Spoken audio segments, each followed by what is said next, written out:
Hey guys, how's it going? Welcome to my video. Alright guys, let me tell you guys how I fixed my car the other day. So I was out of the park, did a 1 hour jog, came back to my car, ready to go home, try to start it. It cranked, but it did not turn over. It kept on cranking, but did not turn over. And I must have tried to crank it at least, I would say like 15 times within the course of me trying to figure it out, what the problem was. All right. So I'm like, okay, what could this situation be, considering I did change the battery up. I changed the battery maybe 2 months ago. It's got a brand new battery. It's not the starter. I know 100% it's not the starter. Obviously, it cranks. The starter cranks the car. It cranks. So I'll rule out the starter. Everything having to do with the starter, ruled out. And basically, it was a strong crank. So I was pretty sure it wasn't the battery. But just in case, I turned on the light. The headlights went out. See how bright they are, and they were pretty bright. So I was like, it probably isn't the battery. I was thinking maybe I had a defective battery, but I was pretty sure it wasn't the battery. All right, it wasn't a slow crank. It wasn't like, it wasn't a slow crank. It was a strong crank. But here's what I did anyway. I actually got my power pack, put it on, and try to crank it that way, just to make sure it's 100% not the battery. And it cranked. It wouldn't start. Did the same thing. Definitely wasn't the battery.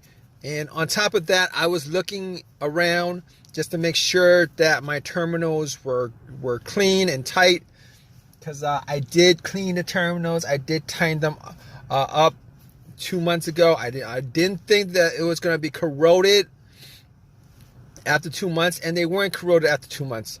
So I was like, all right, okay, I know what the obvious is, but I'm going to go through these steps,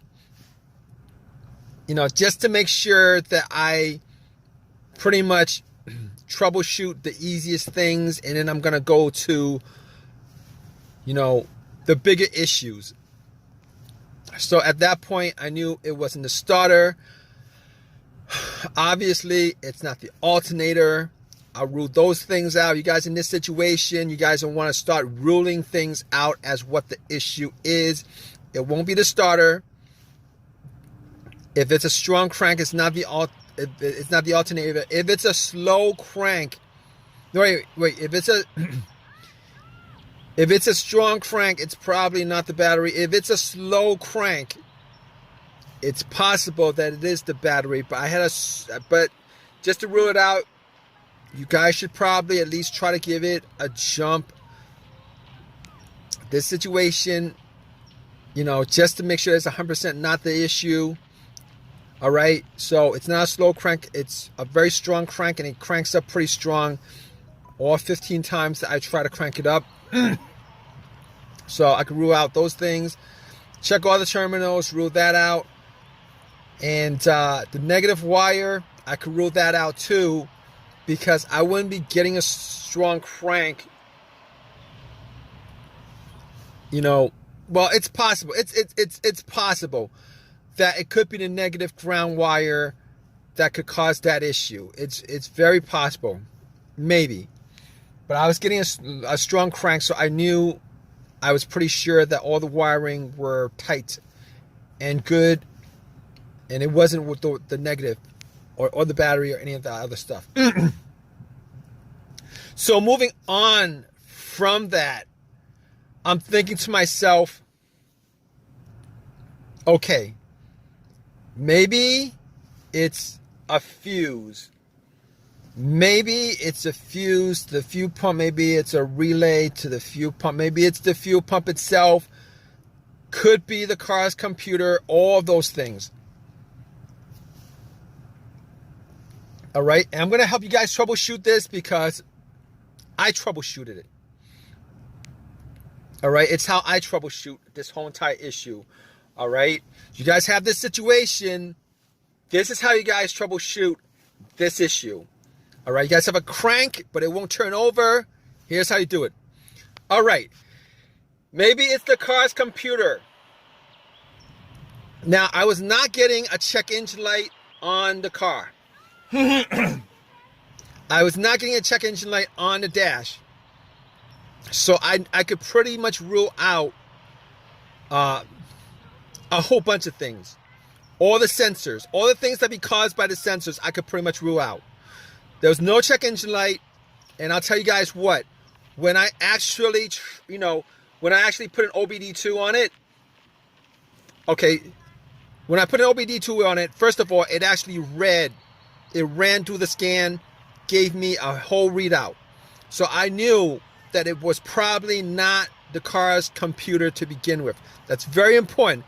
There are situations where the car's computer has issues communicating with the car itself, whether it's a wiring issue, whether it's a blown fuse issue, a short or whatever. Sometimes that occurs, and when that occurs, it will cause the car to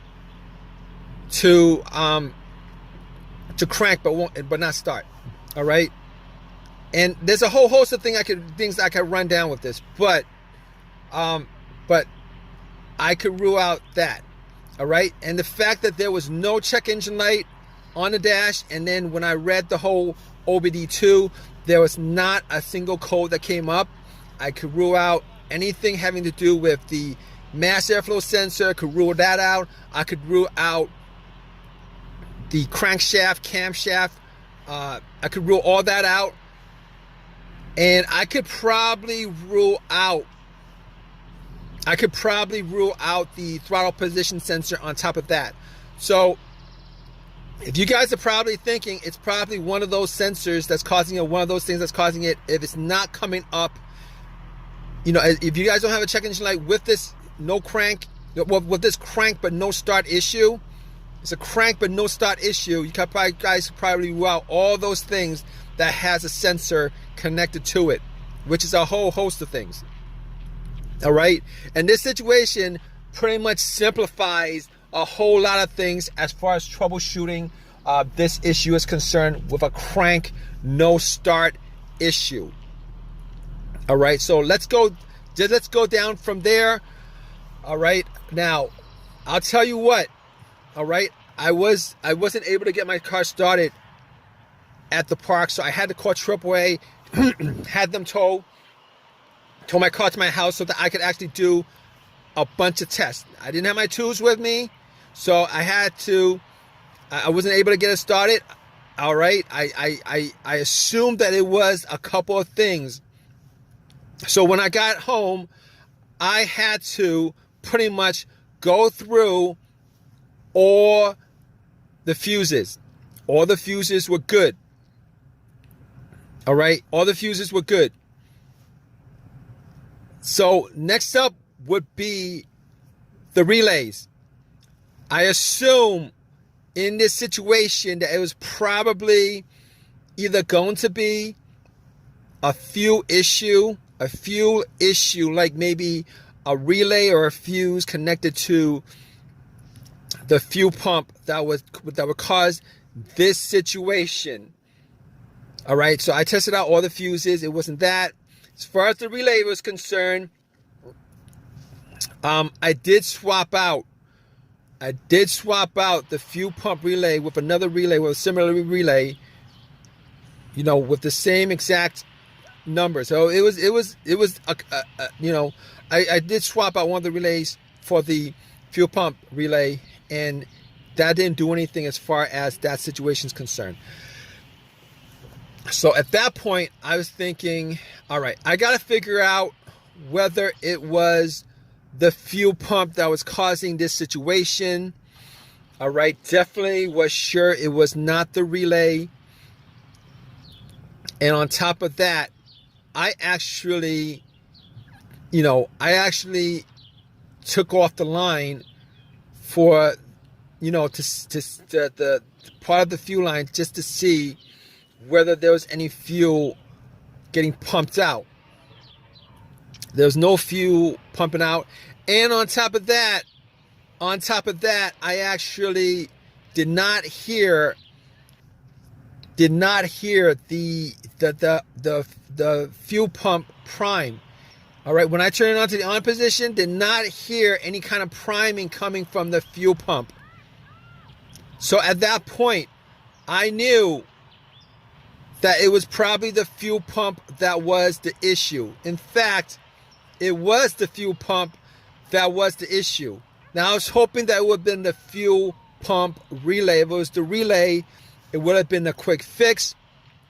However, since it was the fuel pump, it took an hour or two for me to replace it. Got the car to start afterwards after it was replaced. It was the fuel pump that was the problem. If you guys have a crank no start, like a whole bunch of other scenarios, no start scenarios, what you guys do need to do is, you guys need to troubleshoot it, because it could be, like I said, a variety of things that would be causing these kind of situations. Hopefully, if you guys are in this same situation, this video has helped you out in some way. Maybe it's a fuse that was blown or something like that. Hopefully, you guys got a simple fix for you. But that was my whole entire scenario happened because the fuel pump needed to be replaced. All right, guys. If you guys have any comments on this, please drop a comment in the comment section. Please give me a thumbs up and please subscribe, guys. All right, take care.